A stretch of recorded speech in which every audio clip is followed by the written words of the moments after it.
Enter the dark and vicious world of Gennero Meatball Arthur, New Orleans' most feared and cruel mobster. With unconventional tactics like dressing in drag to confuse his targets and a corpse count that reached dizzying heights during the crack period, Meatball's stories will send shivers down your spine. So join us as we dig into the dirty underbelly of the Big Easy and look into the horrific legacy of this ruthless hitman. Everybody say that about it, and that's just not what happened. That's one of the myths that was thrown on top of it that wasn't true. You know, I'm a kind of get you crazy right quick. One of the terms that he was known for saying was, "Drop it like it's hot." Actually, his saying, he made that up.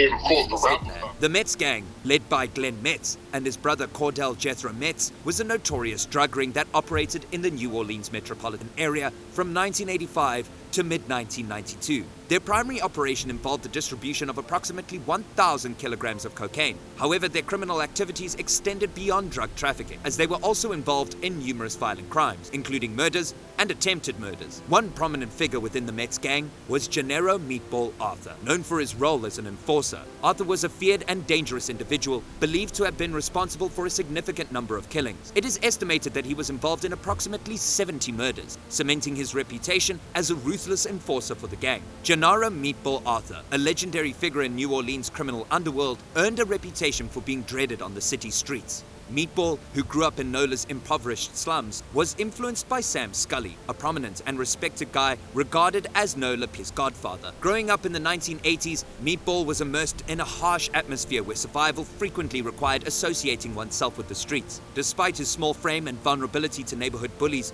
Meatball craved recognition and protection. He obtained a 9mm handgun to assert his presence, which became his equalizer. Meatball began robbing dice games and hustlers with his acquired weapon, supporting his drug habits and striking dread all around him. Meatball's notoriety developed quickly, and the name became known across New Orleans. People were believed to speak about him in hushed tones, well knowing of his fatal potential. Fear followed Meatball wherever he went, and his renown grew to the point where he could walk up to anyone unarmed and just demand their obedience. Many people were terrified just by the mention of his name. Meatball, the famed New Orleans hitman, was known for using unconventional techniques to approach his targets and carry out his lethal mission. One of his most renowned ways was to disguise himself as a lady in order to catch his victims off guard and abuse their gullibility. This novel strategy enabled him to hit with greater accuracy and boost his chances of success. Meatball's reign of terror throughout the crack era was defined by a trail of murders. He carried out several acts of violence as a contract assassin and enforcer, leaving a large corpse count in his wake. His killing talents and reckless personality made him a force to be reckoned with in New Orleans' criminal underworld. Meatball's fame stretched beyond his desire to take people's lives. He was also well known for his bravado and cruelty. One especially disturbing instance saw him confronting a witness and viciously machine gunning the individual's legs in public. This conduct acted as a reminder to others not to cooperate with police authorities, as snitching was a serious crime in the hood, highlighted the crack epidemic's excessive brutality and contempt for human life.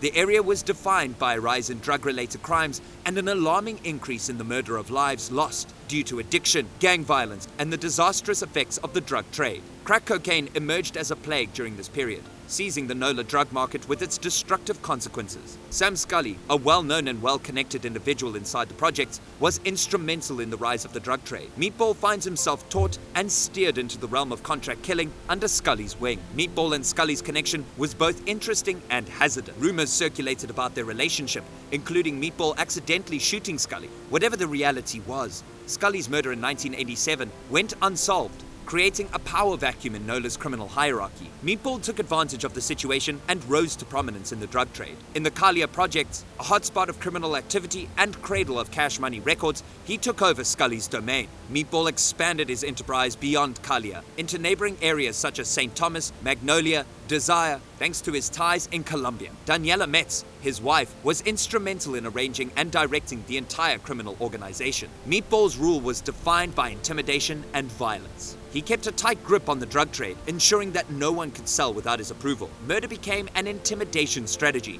strengthening his supremacy and discouraging any challenges to his rule. His enforcers, known as the A-Team, were boyhood buddies who had grown up in the projects with him. They were devoted to Meatball and passionately guarded his interests. Meatball had a bulletproof pickup truck modified with the term homicide inscribed on the grille to better advertise his presence. This ominous vehicle became a symbol of terror and a forerunner of bloodshed.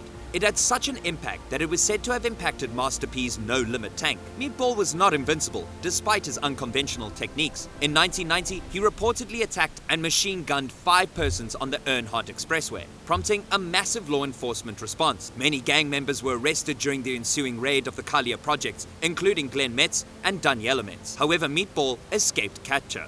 Following the arrest and incarceration of multiple members of Meatball's gang, a power vacuum arose in the Kalia Project's criminal underworld. In the lack of solid leadership, rival gangs engaged in a brutal fight for power, driving the area into civil war.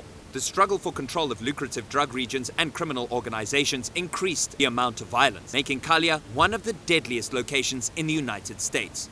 With key characters removed and the organized criminal network dismantled, multiple groups fought viciously to fill the hole left by Meatball and his friend. Gangs competed for territory, drug supply routes, and illegal operations, resulting in an increase in violence within the projects. Kalia's civil war was marked by regular shootings, retaliatory assaults, and power conflicts. Any invasion or challenge to gang territory was handled with tremendous ferocity. The streets were turned into battlegrounds, leaving a path of death and ruin behind them. Law enforcement authorities increased their attempts to quiet the disorder as they became aware of the rising violence and its negative impact on the community. Increased police presence, targeted operations, and crackdowns tried to restore order and terminate the violence. The ramifications of Kalia's civil war were harsh and far-reaching. Innocent inhabitants of the complexes were always in danger, caught in the crossfire of competing gangs. The community's social fabric was ripped apart, with families and communities shattered by violence and tragedy. Kalia's status as one of the deadliest locations in the country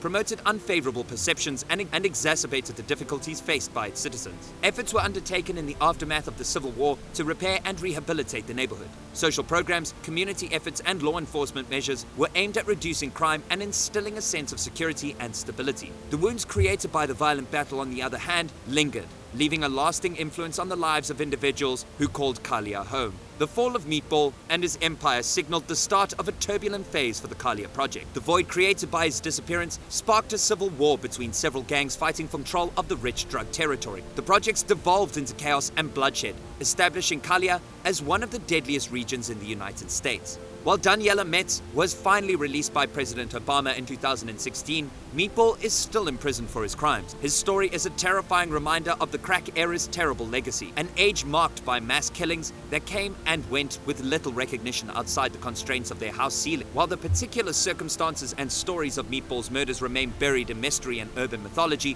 his notoriety as one of New Orleans' deadliest hitmen during the crack era lives on. His unconventional techniques, such as dressing in drag to fool his targets, and his involvement in a large number of killings, provide a dark and frightening image of the murderous underworld in which he worked. But this isn't the end of the story. If you want more stories about mystery and the dark side of society, subscribe to our channel and hit the bell so you never miss an update.